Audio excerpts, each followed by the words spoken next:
மனுஷனுக்கு கல்யாணம் ஆகி ஒரு 3 பசங்க இருக்கும். இந்த 3 பசங்களில் அந்த பசங்களுக்கு கல்யாணம் ஆகி குழந்தைங்க இருக்கும். இந்த குழந்தைங்க எப்படி இருக்குன்னா, ஒரு பையனுக்கு 2 பொண்ணு இருக்கும், ஒரு பொண்ணுக்கு 2 பையன் இருக்கும், ஒன்றுக்கு குழந்தை இல்லாத இருக்கும். இது இயற்கை. இதை யாரும் மனுஷனாக பார்த்து பண்ணுறதில்லை. ஆனால் இங்கே என்ன தெரியணும் அப்படின்னா, ஏதோ நம்ம ஒரு பாவம் பண்ணியிருக்கிறோம், அதனால் நமக்கு ஒரு கொல்லி போடக்கூட ஒரு பிள்ளை இல்லை, ஏதோ ஒரு பாவம் பண்ணியிருக்கிறோம், நம்ம செத்தா நமக்கு பிறந்த அழுவு கூட ஒரு பொண்ணு இல்லை, ஏதோ ஒரு பாவம் பண்ணியிருக்கிறோம், ஒரு குழந்தையே இல்லையே அப்படின்னு சிந்திக்கணும். ஆனால் 3 பசங்க, எனக்கு 3 பசங்க, ஒரு பொண்ணு 2 பையன். இந்த 3 பசங்களுக்கும் பெரிய பொண்ணுக்கு ஒரு பொண்ணு ஒரு பையன், பெரிய பையனுக்கு ஒரு பொண்ணு ஒரு பையன், சின்ன பையனுக்கு ஒரு பொண்ணு ஒரு பையன்.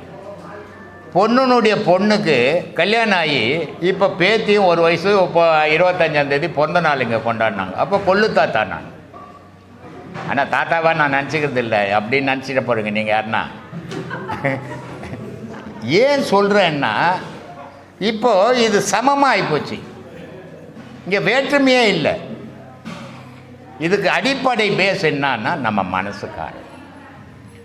நம்ம இந்த ஆசிரமம் கட்டி எல்லா ஆசிரமங்கள்லையும் பார்த்தீங்கன்னா சமையல் பண்ணுவாங்க, சாப்பாடு எல்லோரும் செய்கிற இடம், நாஸ்டா பண்ணுவாங்க. ஆனால் முதல்ல குருவுக்கு போட்டு கொடுத்துருவாங்க, குரு சாப்பிட்ட பிறகு தான் மற்றவங்களுக்கெல்லாம் போடுவாங்க. ஆனால் இங்கே நான் என்ன பாவம் பண்ணேன்னு தெரியல, எனக்கு சோறு போடுறதே கிடையாது. ஆமாம், காலையில் நாஸ்டா கொடுக்குறதே கிடையாது, கண்டினியூ பண்ணிட்டாங்க அதை. மத்தியானம் சாப்பாடு சரி, காலையில் தான் அந்த பாவிக்கு சோறு போடலையே, அப்போ முதல்லையான ஒரு பிடி சோறு போடலான்னு போடுறதில்லை, எல்லாரும் சாப்பிட்ட பிறகு தான் நான் சாப்பிடுவேன். இது இயற்கையாகவே அப்படியே கண்டினியூ ஆகிப்போச்சு. ஏன் சொல்கிறேன் இதை அப்படின்னா, மனிதன் தான் சாப்பிட்டு நல்லா சாப்பாடியா, நல்லா சாப்பிட்டம்பா திருப்தியா அப்படின்னு சொல்கிறதுல பெருமையே கிடையாது. ஆனால் நல்ல சாப்பாடு போட்டால் இருப்பா, அவர் நல்லா சாப்பிட்டம்பா அப்படின்னு சொல்கிறான் தெரியுமா, அதில் தான் பெருமை உண்டு.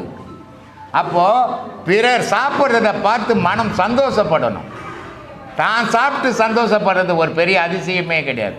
அந்த மாதிரி மனோபக்குவத்தை உருவாக்கிங்க, துன்பத்திலேருந்து வெளியே வருவீங்க. சொல்லுங்கள் சாமி. சுவாமி, கிரகங்களினுடைய சக்தி மனிதர்களினுடைய வாழ்க்கையை மாற்றி அமைக்கின்றது என்றால், அந்த கிரகங்களுக்கு எங்கிருந்து சக்தி கிடைக்கின்றது?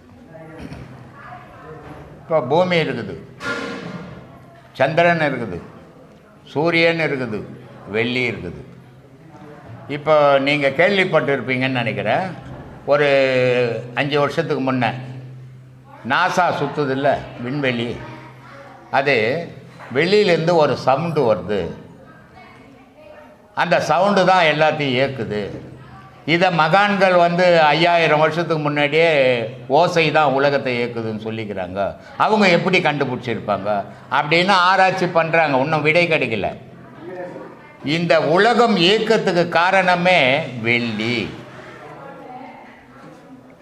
எல்லா இந்துக்கள் குடும்பத்துலேயும் இப்போ எப்படி இருக்கிறாங்களோ எனக்கு தெரியாது, முன்னெல்லாம் வெள்ளிக்கிழமைன்னா பெண்களுக்கு ரொம்ப விசேஷம், கடவுள் மாதிரி கொண்டாடுவாங்க. அதே நேரத்தில் பெண்கள் வெள்ளிக்கிழமையானா வீட்டில் விசேஷமாக பண்ணுவாங்க. ஏன்னா பெண்ணுன்னு ஒன்று இல்லைன்னா உலகம்னு ஒன்று இல்லை. அப்போது பெண்ணுன்ற பேரே ஒரு புனிதமான பேர். அது அந்த புனிதமான பெண்ணுன்னு இல்லைன்னா உலகத்தில் இயக்கமே இல்லை. அதே மாதிரி உலகத்தை இயக்கணும்னா வெள்ளின்ற ஒரு பெண்ணு இல்லைன்னா சூரிய இயக்கம் இல்லை, சந்திர இயக்கம் இல்லை, பூமியினுடைய இயக்கமும் இல்லை.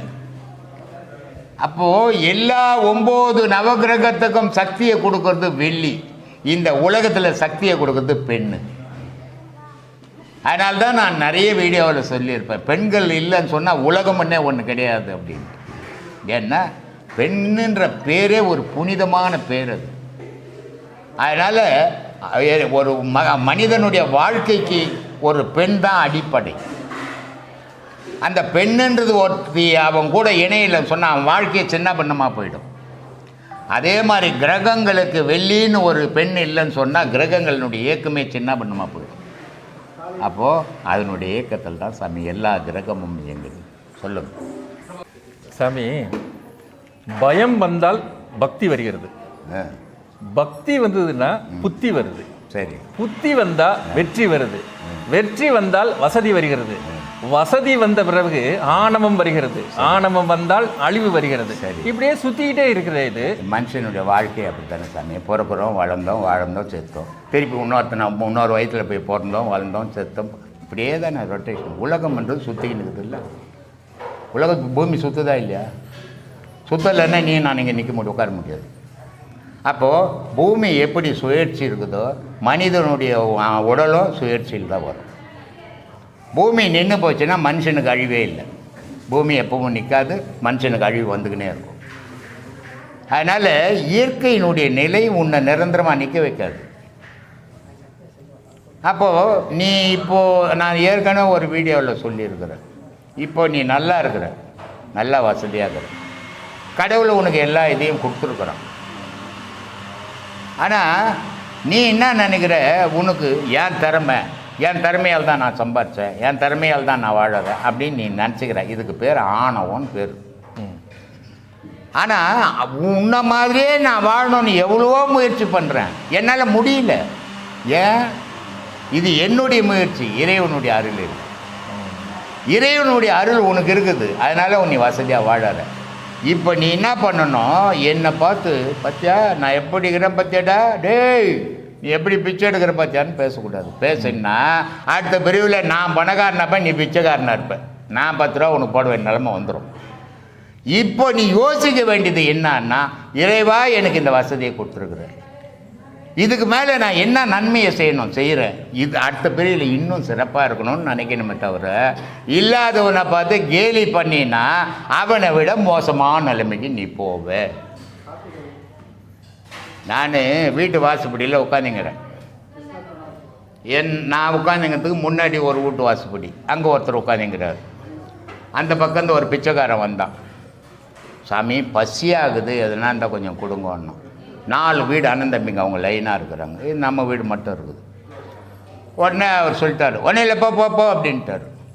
அடுத்த ஸ்டெப்பு நான் தான் உட்காந்துக்கிறேன் பைத்தியக்கார மாதிரி. அவர் வந்து என்ன பண்ணார், சாமி பசியாகுது என்ன தான் கொடுங்கன்னார். அப்போது வீட்டில் நாஸ்டாலாம் போட மாட்டாங்க, நாஸ்டா விற்கிற கடையில் போய் ஒரு 2 ரூபாய்க்கு எனக்கு வாங்கிட்டு வந்து வைப்பாங்க. நான் பிச்சைக்காரன் வந்துக்கிறேன், என்ன இருக்குது கொடுன்னா எங்கள் சம்சாரம் என்ன பண்ணுவாங்க, இந்த ஆள் வந்து வைக்கிறது கடன், அதை வேறு இன்னும் பிச்சைக்காரனுக்கு போட்டால் இவனுக்கு எங்கேருந்து திருப்பி வைக்கிறதுன்னு என் பொண்டாட்டி நினைப்பான் இல்லை? அப்படி தான் நினைப்பேன். அதனால் நான் என்ன பண்ணேன், ஏய் சாப்பிட எனக்கு என்ன வச்சுக்கிறேன்னு, இட்லி வச்சுக்கிறேன் அப்படின்னா எடுத்துன்னு வான்னு. பிச்சைக்காரன் வந்துக்கிறான்னா இல்லைன்ட்டு இருப்பா, இட்லி எடுத்துன்னு வான்னு. அவன் ஒரு பிளாஸ்டிக் உர வச்சுருந்தான், அதை பிடிக்கிறான், அதில் போட சொல்லி. நான் சொன்னேன் இது மாதிரிலாம் போடாது, இல்லைன்னு சொல்லிட்டு பரவாயில்ல, போடுறது வந்து உட்கார வச்சு போடு. உடனே பின்னாடி வாழையில் இருந்தது, வாழைலாட்டில் வந்து உட்கார வச்சு போட்டாங்க சாமி. அவன் சாப்பிட்டுக்கினே இருக்கிறான். அந்த 4 வீட்டில் இல்லைன்னாங்க பாரு, அவங்களுக்கு ஒரு மாதிரி ஆகி போச்சு. இவன் போட்டால் நான் போடல, என்ன தப்பு பண்ணிட்டேன்னு புட்டு வாழைப்பழம்லாம் தூக்கின்னு ஓடியாந்தாங்க. இதை சாப்பிடணும். அவன் மூஞ்ச பார்த்தான், பசி கேட்டேன், சாமி போட்டார், எடுத்து போட்டான். எவ்வளோ அசிங்கம்! இதை தான் சொல்கிறான் சிவவாய்க்கர், மாடுமனை கூட கோபுரங்கள் கூட வருமோ, ஓடியிட்ட பிச்சையும் முகுந்து செய்த தர்மமும் சாடி விட்ட குதிரை போல் வரமாட்டானா. அன்றைக்கி நான் போட்டேன், இன்றைக்கி 10 பேருக்கு நான் சோறு போட்டுங்கிறேன். இன்றைக்கி இந்த இடத்துல ஒரு குருவாக உட்காந்துங்கிறேன், அவன் அட்ரஸ் இல்லாத போயிட்டான். இதான் சாமி வாழ்க்கை. வாழ்க்கைன்றது எதுவும் நிரந்தரம் கிடையாது. நான் ஒரு படி சோத்துக்கு பிச்சை எடுத்தேன், மாடு மேய்ச்சிக்கின்னு படுக்க ஒரு இடம் இல்லை, இன்னொருத்தர் வீட்டு திண்ணையில் போய் படுத்துன்னுப்பேன், சாப்பாட்டுக்கு வழி இல்லை. ஆனால் இன்றைக்கி 1000 பேருக்கு என்னால் சோறு போட முடியும், 500 பேர் படுக்கிறதுக்கு இடம் பண்ணி வச்சுக்கிறேன். இதுதான் வாழ்க்கை. இப்போ நான் செத்து போக போகிறேன், நான் ஒன்றும் இங்கே ஆணி அடிச்சுன்னு போதில்லை, ஆனால் நான் செத்தாலும் என்னுடைய உழைப்பு பல பேர் 1000 பேருக்கு உபயோகப்படும். இதுதான் வாழ்க்கை, இதான் வந்தால் மனுஷன். கோடியாக வச்சு நீ என் பொண்டாட்டிக்கு 20 சவரம் போட்டங்க, என் பொண்ணுக்கு 10 சவரம் வாங்கி கொடுத்தோன்னா அது ஒன்றும் வாழ்க்கை. ஆடு மாடு பண்ணுது, நீ என்ன அதிசயமா? உன் வீட்டை தாண்டி என்னடா செய்த இந்த உலகத்துக்கு? அவன் தாண்டா 6 அறிவு மனிதன். உன் வீட்டுக்குள்ளேயே வாழறது வரைக்கும் 4 அறிவு மனுஷன்தான் நீ. அதனால் வாழ்க்கைன்றத பல பேருக்கு நீ உதவி செய்து வாழும்போது தான் உனக்கு மன அமைதி கிடைக்கும். ஒருத்தர் சொல்கிறான், சிவகங்கையில் அன்னதானம் பண்ணுங்க, பசின்னு சொன்னால் கடவுளுக்கு போடுற மாதிரி நினைங்க அப்படின்னு வீடியோவில் பேசியிருந்தேன். அவன் பையனுக்கு கல்யாணம், பையனுக்கு கல்யாணம் ஒரு 300 பேருக்கு சோறு போடல. அவன் 2000 பேருக்கு போட்டான். அன்றைக்கி பூந்தவன் சத்தத்தில் மறுநாள் தான் வெளியே வந்தான். அவன் ஃபோன் பண்ணுறான் எனக்கு, சாமி நீங்கள் வீடியோவில் சொன்னீங்க, நான் 2000 போட்டு சந்தோஷமாக இருக்கிற சாமி. நான் அதான்டா சந்தோஷம். நீ சாப்பிட்டு சந்தோஷப்படுற பிறர் சாப்பிட்றதப்பா சந்தோஷப்பட, அவன் தான் மனுஷன். நீ சாப்பிட்டு சந்தோஷப்படுறது நாய். நாய் இருக்குத, அதுக்கு அவ்வளோ சோறு போட்டின்னா இது நல்லா சாப்பிட்டு ஃபுல்லாக இருக்கும். போட்டின்னா இதால் கொண்டு முடியாது. ஆனால் இன்னொரு நாய் வந்தாலும் விடாது, இது குட்டியே கூட விடாது. அந்த மாதிரி வாழாத மனுஷன். நீ சாப்பிட்றத கூட பிறருக்கு கொடுத்து வாழதா மனுஷன். 6 அறிவு மனுஷன்டா நீ. அப்படி வாழ கற்றுக்கணும், பழகிக்கணும். அவன் தான் மனுஷன். இதெல்லாம் சொன்னால் செந்தூரானுக்கு மட்டும் தெரியறதே இல்லை. அவனை நம்பிட்டான்னா பேயே கிடையாது. அவனை நம்பாத வரைக்கும் பேய் இருக்கும், முனேஸ்வரம் இருக்கும், காட்டு இருக்கும், கன்னி பொண்ணு எல்லாருக்கும் சாமி. இருக்குதுன்றது உன் மனசு, இல்லைன்றதும் உன் மனசு. இல்லைன்றவன் தைரியமாக போகிறான், இருக்குதுன்ற பயந்து உள்ளே பூந்து போகிறான். இப்போ பேய் வந்து அவனை உள்ளே பூந்துக்கு சொல்லிச்சா, போனவனை பேய் வந்து போடாச்சா சொல்ல? யாரும் ஆடுறது, அது ஒரு நோய். ஆடுறது ஒரு ஹிஸ்ட்ரியா நோய், நரம்பு ட்ரபிள். இப்போ பாம்பு இருக்குது தெரியுமா? அந்த பாம்பு புத்தாண்ட நாதஸ்வரம் ஏற்றுன்னு ஊதனா வருமா பாம்பு வெளியே? மகடி வச்சுன்னு ஊதனா வெளியே? ஏன்?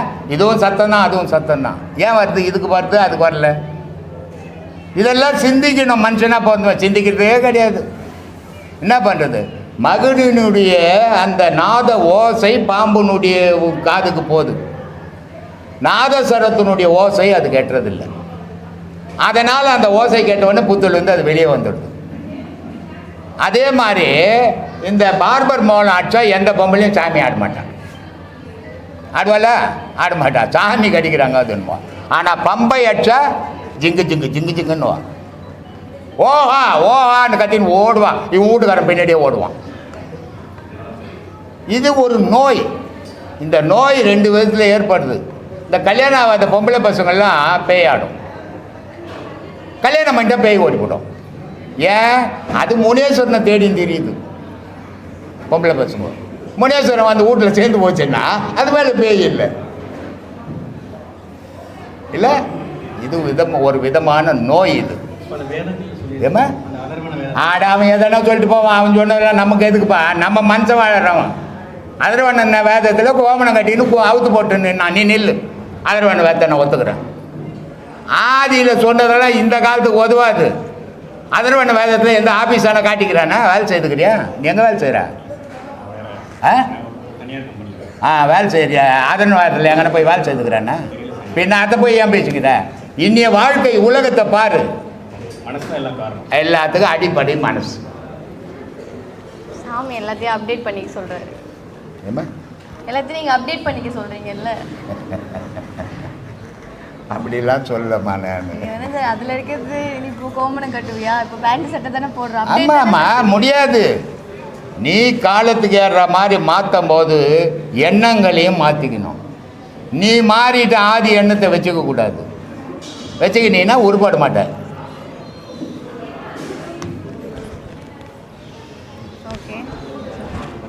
பேய்க்கு வேற வேலை இல்லையாம்மா? நீ போறியா நான் போறேன்னு பார்த்துனுக்கு தான் வேலை இருக்கு. பெண்களுக்கு கல்யாணம் வேணும்னா பேய் ஆறாது. ஆண்களுக்கு வேணும். ஆண்கள் எத்தனை பேர் ஆடுறானே என்ன? அது எதுக்குன்னா விந்து சுரோனிதன்னு 2 பொருள் இருக்குது. பெண்ணுக்கு சுரோனிதன்னு ஒரு பொருள் இருக்குது, ஆணுக்கு விந்துன்னு ஒரு பொருள் இருக்குது. அந்த விந்து கட்டி போச்சுன்னா பேய் ஆடுவாங்க, சுரோனிதம் கட்டி போச்சுன்னா பேய் ஆடுவாங்க. இது 2ம் கரைஞ்சி போச்சுன்னா தெளிவாகிடுவாங்க. இதெல்லாம் சொல்லவே கூடாதும்மா. உங்களால் எத்தையோ சொல்லிக்கிறேன் நான். ஏப்பா ஞானிக்கு புரியுது? ஆமாம், மதம் முடிச்சு ஆடுறது.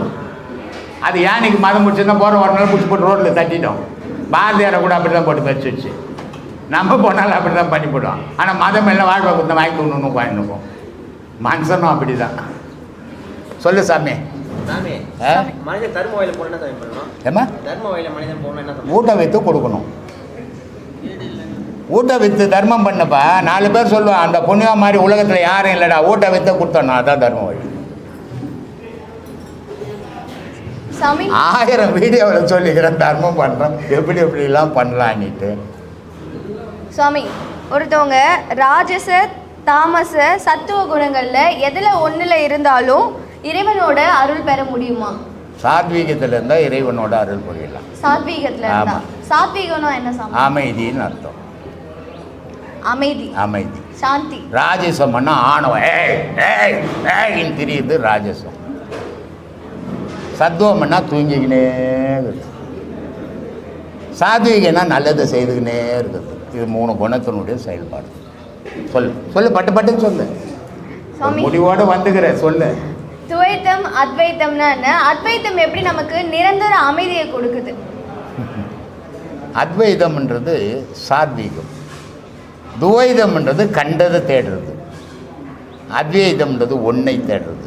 ஆதிசங்கரர் அத்வைதம்னார், ராமானுஜர் துவைதம்னார்.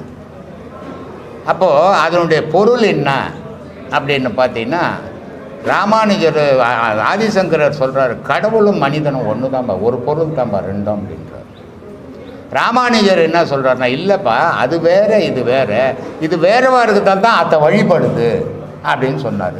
ஆனால் 2 பேரும் சொல்கிறது கடவுளை பற்றி தான். அது அத்வைதம், இது துவைதம். இன்னொன்று மத்துவ வைத்தம்ன்ட்டு மத்துவத்து ஒன்று இருக்குது. இப்படி ஆளுக்கு ஒன்று எழுதிப்பாங்க. அவங்கவுங்க ஞானிகள் கண்டதுக்கு ஏற்ற மாதிரி சொல்லுவாங்க. நீ எதை நினைக்கிறியோ, உன் மனசு எதை விரும்புதோ அதில் பயணம் பண்ணும். அதுதான் உண்மை. அனுபவத்துக்கு ஈடாக வேறு உலகத்தில் எந்த சாட்சியும் கிடையாது. ஒவ்வொரு மனிதனுக்கும் அனுபவமே சரியான உண்மையான சாட்சி. அப்போது நீ அதில் பயணம் பண்ணி அதை அனுபவிச்சின்னா அதுதான் உண்மை. நான் சொன்னால் போய் இல்லையா? அதனால் அனுபவம் தான் பெருசு. அனுபவத்தில் உனக்கு உன் மனம் எதை ஏற்றுக்குதோ அதில் பயணம் பண்ணு. இப்போ ராமானுஜர் இருந்தார்.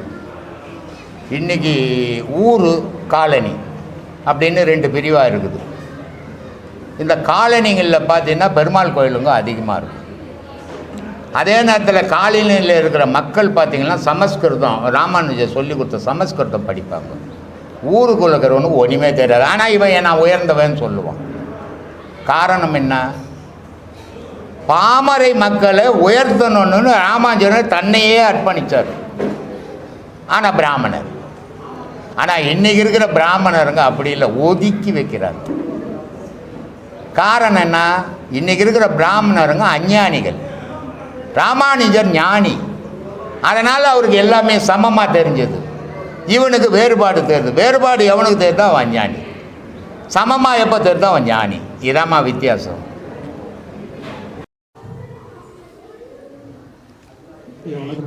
வணக்கம்.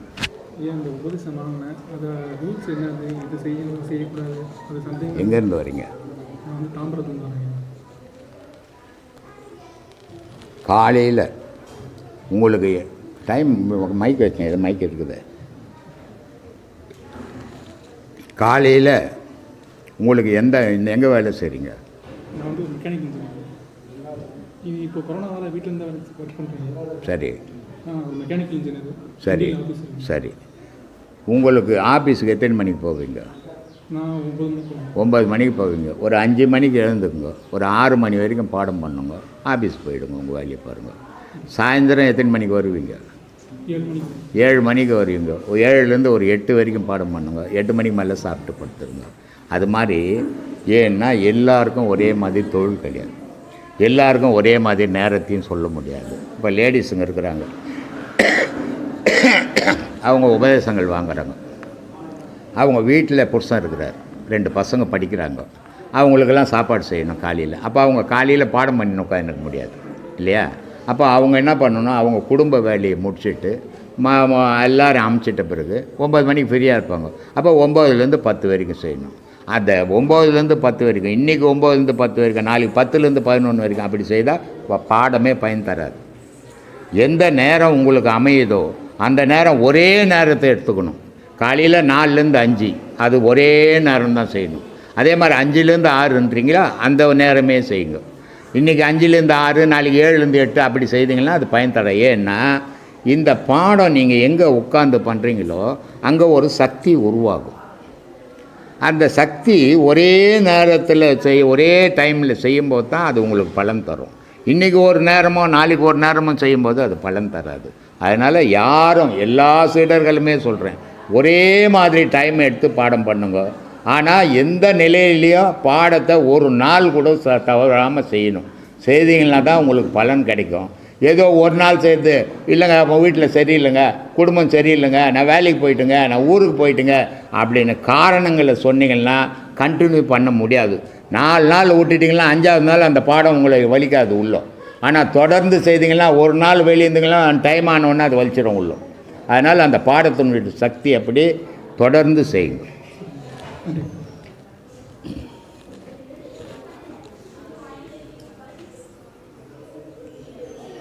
சொல்லுப்பா, வேறு யாருப்பா?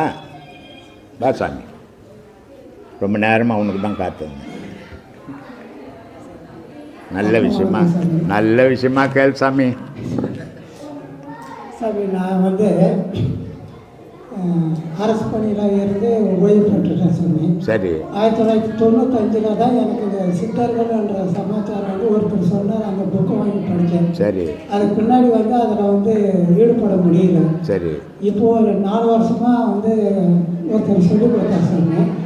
அவங்க சொல்லிக் கொடுத்தது வந்து இந்த மாதிரி செய்யுங்கன்னு தான் சொல்லிக் கொடுத்தாரு தவிர உபதேசன்றது ஒன்றுமே இல்லை. அதான் இது மாதிரி, அதான் உபதேசம். இந்த மாதிரி செய்யுன்னு சொல்லி கொடுத்தாரு பாரு, அது பேர் தான் உபதேசம்.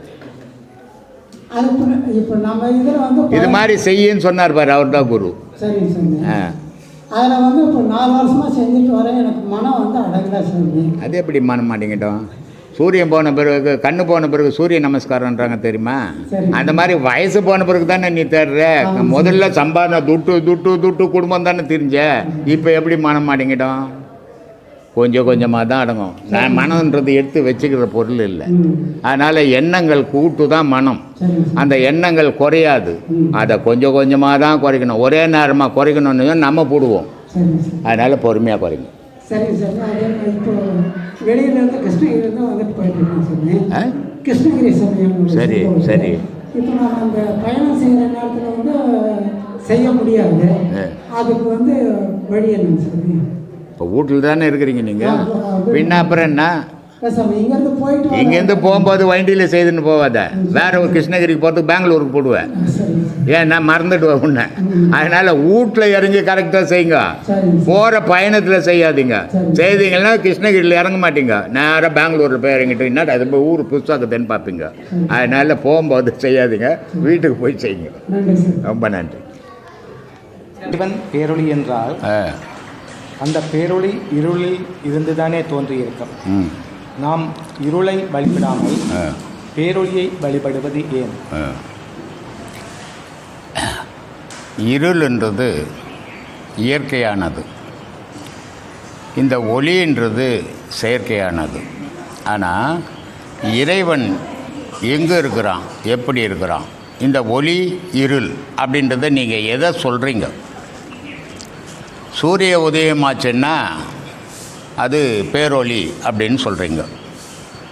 சூரிய அஸ்தமம் ஆச்சுன்னா அது இருளுன்னு சொல்கிறீங்க. ஆனால் இந்த இருளும் இல்லை, இந்த சூரியனுடைய ஒளியும் இல்லை. இறைவன் இருக்கிற இடம் இதையும் கடந்த இடம். அந்த கடந்த இடத்த வால்மீகர் ரொம்ப அழகாக சொல்லுவார். இருள் வெளியாய் நின்ற சிவபாதம் போற்றி எழுத்துதனின் விவரத்தை விரித்து சொல்வேன். அருவுருவாய் நின்றதுவே எழுத்ததாகும், ஆதி அந்த மண்ட பிண்டம் அதுவே ஆகும். திருவுருவாய் ரவிமதியாய் நின்ற ரூபம் சிவசக்தி திருமாலின் ரூபமாகும். வருமுருவே சிவசக்தி வடிவமாகும், வந்ததிலும் போனதிலும் மனத்தவையும். வந்ததும் போனதும் வாசியாகும், வானில் வரும் ரவிமதியும் வாசியாகும். சிந்தை தெளிந்திருப்பவனே சித்தன், ஜெகமெல்லாம் சிவம் என்று அறிந்தவனே சித்தன். நந்தி என்ற வாகனமே ஸ்தூல தேகம், நான்முகன் கண்மூக்கு செவியாகும், தந்திமுகன் சிவசக்தி திருமூச்சு ஆகும், தந்தை தாய் ரவிமதி என்று அறிந்து கொள்ளேன்ட்டார். ரவிமதி, உனக்கு அப்பா அம்மா யார் அப்படின்னா ரவிமதி. ரவிமதினா யாருன்னா, ரவின்னா சூரியன், மதினா சந்திரன். இதுதான் இந்த உலகத்துக்கு உன்னை காப்பாற்றின்னு இருக்கிறது. அந்த ஒளியும் சூரியன்ற ஒளியும் சந்திரன்ற இருளும் சேர்ந்து தான் உங்களை காப்பாற்றிக்கின்னு இருக்குது. இல்லைன்னா சந்திரன் ஒன்று வரலைன்னா இரவுன்றது ஒன்று இல்லாமல் போயிடும் உங்களுக்கு. அதுவும் ஒளியான மயமாகவே ஆகிடும். ஒளியான மயமாகவே இரவும் பகலும் இல்லாமல் வெறும் ஒளிமயமான பகலாகவே இருந்ததுன்னா ஒரு உயிரினம் கூட வாழாது, செத்து போயிடும். ஒரு சாதாரண ஒரு கம்பெனியில் வேலை செய்கிறான். அந்த கம்பெனியில் வேலை செய்யணுன்னா 5 நாள் வேலை செய்தால் 2 நாள் லீவ் வேணும் அவனுக்கு. இல்லைன்னா அவனுடைய உழைப்பு, அவனுடைய ஆயுள் குறைச்சிடும். அப்போது பகலே இருந்ததுன்னா இருளே இல்லைன்னு சொன்னாக்கா மனித உயிரினமே வாழாது. உறக்கம்ன்றது, உறக்கம்னு ஒன்று இல்லைன்னா மனிதன் பைத்தியம் ஆகிடுவான். சராசரி மனிதன் உறங்கணும். 6 மணி நேரம் அவன் கட்டாயமாக உறங்கியே ஆகணும். அவன் 6 மணி நேரம் கட்டாயம் உறங்கியே ஆகணும்னா அவனுக்கு இருள் தேவைப்படுது. ஒளி இருந்தால் அவனுக்கு தூக்கம் வராது. அந்த இருளை இறைவனை படைச்சிருக்கிறான். இறைவன் இருளாக இல்லை, இறைவன் பேரொளியாக இருக்கிறான். எப்படி இருக்கிறான்னா, இந்த இருள் ஒளி இதுக்கு அப்பாற்பட்டு இருளும் இல்லை ஒளியும் இல்லாத இடத்துல இறைவன் இருக்கிறான். அதனால்தான் சொல்கிறான் வெளிக்கு வெளி கடந்துனா. இப்போ வெளின்றது எதுன்னு பார்த்தீங்கன்னா நம்மளுக்கு வெளி இதெல்லாம். அப்போ இந்த பூமிக்கு ஒரு வெளி இருக்குது, அந்த ஒளி வெளியும் இல்லை. சூரியனுக்கு ஒரு வெளி இருக்குது, அந்த வெளியும் இல்லை. சந்திரனுக்கு ஒரு வெளி இருக்குது, அதுவும் இல்லை. சனிக்கு ஒரு வெளி.